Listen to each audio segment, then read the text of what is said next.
नमस्कार माझ्या मुलींनो, मुलांनो, नातवांनो आणि नातींनो.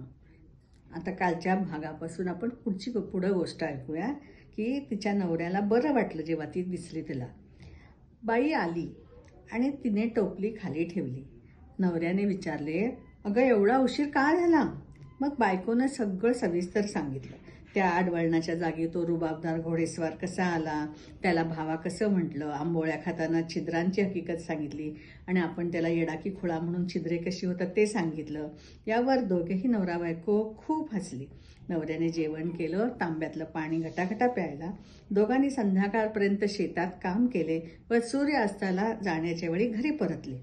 दोघं नवरा बायको घराकडे पोचली.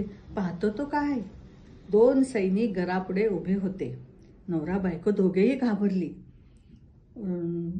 एकमेकांच्या तोंडाकडे बघत राहिले.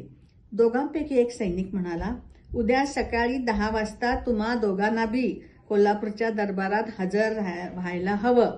निरोप देऊन दोघेही सैनिक परतले. इकडे दोघं नवरा बायको भयभीत होऊन एकमेकावर काहीतरी वंगाळ काम केल्याचा संशय घ्यायला लागले. मौन थाऱ्यावर नव्हतं. रात्रीच्या जेवणाकडे दोघांचं लक्ष नव्हतं. कसे तरी 2 घास घशाखाली घातले आणि दोघंजण अंथरुणावर पडली. पण झोप लागत नव्हती. ज्या कुशीवरून त्या कुशीवरून वळत रात्र काढली. दुसऱ्या दिवशी नेहमीपेक्षा लवकरच पहाटे दोघंजण उठले. नवऱ्याने गाईचे दूध काढणे, गुरांना रानात सोडणे, दुधाचा रतीब टाकणे ही कामं केली. बायकोनं शेण भरून गोठा साफ करणे, घरातली इतर सगळी कामं आटोपली. दोघं नवरा बायको कोल्हापूरच्या दरबारात जायला निघाली. मनात धाकधूक होतीच. काय चूक झाली असेल आपणाकडून? कशाला बोलवलं असेल दरबारात? हेच प्रश्न दोघांच्याही मनात येत होते. अर्धा पाऊण तास पायपीट केल्यावर दोघंही कोल्हापूरला राजवाड्यात पोचली. त्यांना दरबारात नेण्यात आले. दरबारात प्रचंड गर्दी होती. लोक अनेक तक्रारी घेऊन शाहू महाराजांकडे आले होते. जसजशी गर्दी कमी होत होती तसतशी नवरा बायको घाबरलेल्या अवस्थेत पुढे पुढे जात होती. गर्दी बरीचशी कमी झाली. संपूर्ण दरबार आता दिसत होता. एवढ्यात शेतकऱ्याच्या बायकोचं लक्ष सिंहासनाकडे गेले आणि आश्चर्याने ती नवऱ्याला म्हणाली, अहो ह्योच तो कालचा रुबाबदार घोडेस्वार. नवरा म्हणाला, अगं ह्यो तर अरे आमचे शाहू महाराज. बायको आता आणखीनच घाबरली व म्हणाली, अरे माझ्या देवा, म्हणजे कालचा तो घोडेस्वार म्हणजे साक्षात शाहू महाराज होते. महाराजांना मी काय काय म्हटलं, भावा म्हटलं, येडाकी खुळा म्हटलं. बाई आता भीतीनं थरथर कापायला लागली. नवरा म्हणाला, महाराज काय शिक्षा देतात ती मुगाट्यानं भोगायची आता. थोड्या वेळात ती नवरा बायको थरथर कापत शाहू महाराजांच्या पायावर घालून घेणार.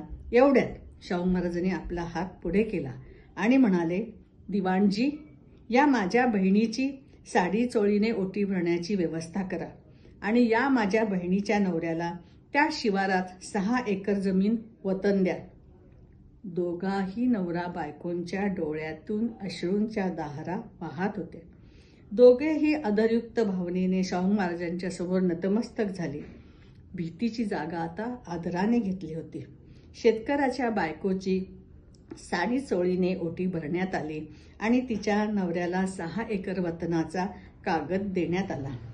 भरलेल्या अंतःकरणाने आणि सद्गतीत मनाने दोघेही नवरा बायको घरी परतले. वतन दिलेल्या त्या शेताला आजही आंबोळीचं शेत ह्याच नावाने ओळखतात. असे होते आमचे शाहू महाराज. नमस्कार.